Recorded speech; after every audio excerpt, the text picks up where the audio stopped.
So it all started with that idea, that epiphany, that we've been the hero the entire time. And so that's the first part, was the awareness.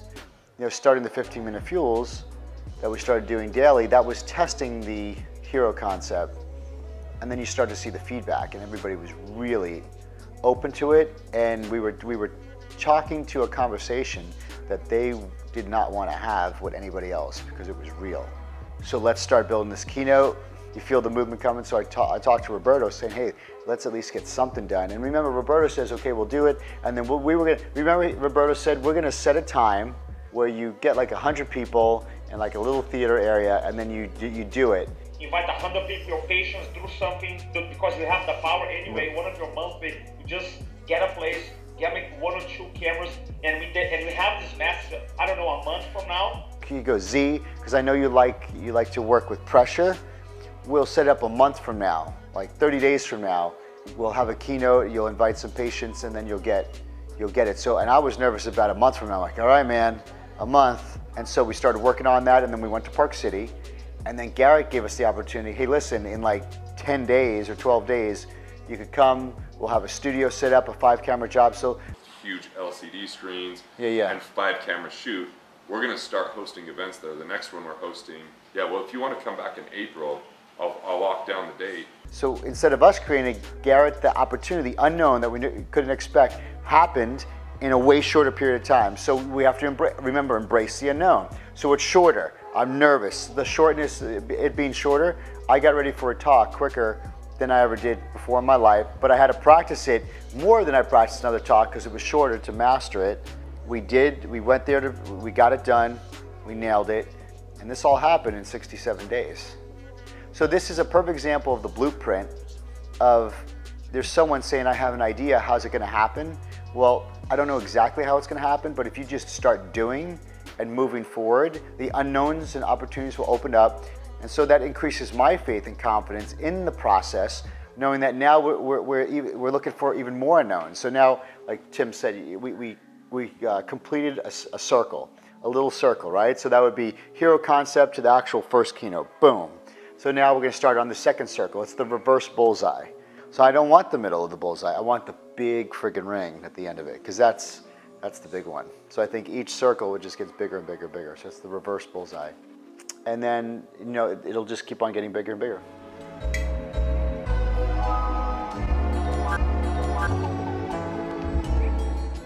Really excited about today. We've got Dr. Chris Zaino, and he is talking about the hero's journey. Yeah, so first of all, just figuring that out. Would you tell somebody to best figure out their hero's path? Perfect. You know, we're on the go, right? We go to school, we go to college, we're in the race. And what happens is we're taught that after school, find a relationship, get married. So we're busy doing what other people think we should do.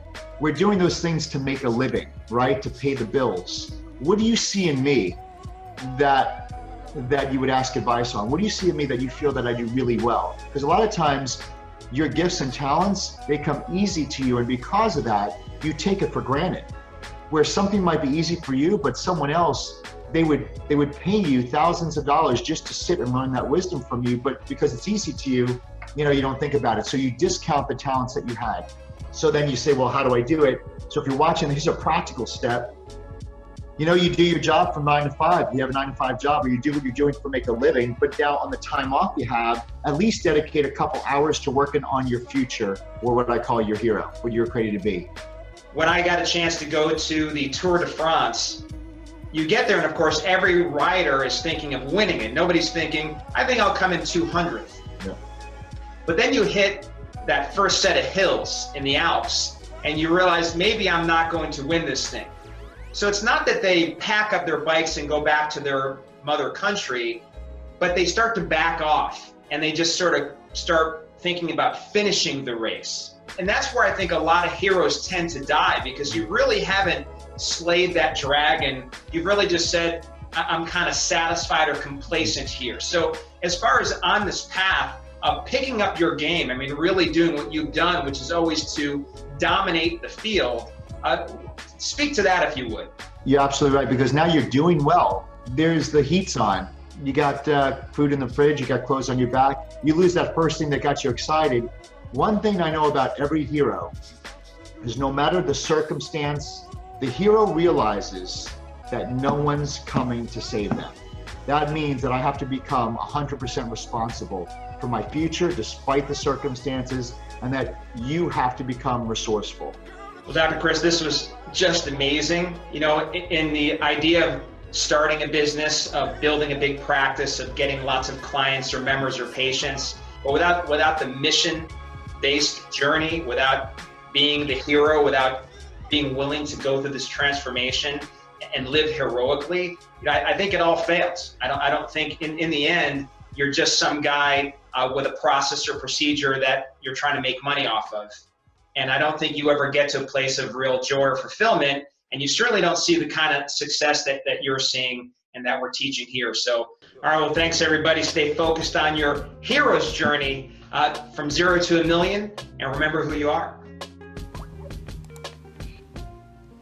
What's up, dude? What's up, man? What's up, How are buddy? you? Good. What's going on? Good. So what's going on, man? Congratulations with your talk and Utah. I saw the talk. It was a great talk, man. Yeah, went good, man. You know, like what was specifically the feedback from the speakers? You know, Garrett, Gene Temple. well, I mean, you know, they loved it. You know, I didn't get any feedback as far as, you know, what to change. You know, they were overly impressed, like they didn't expect it.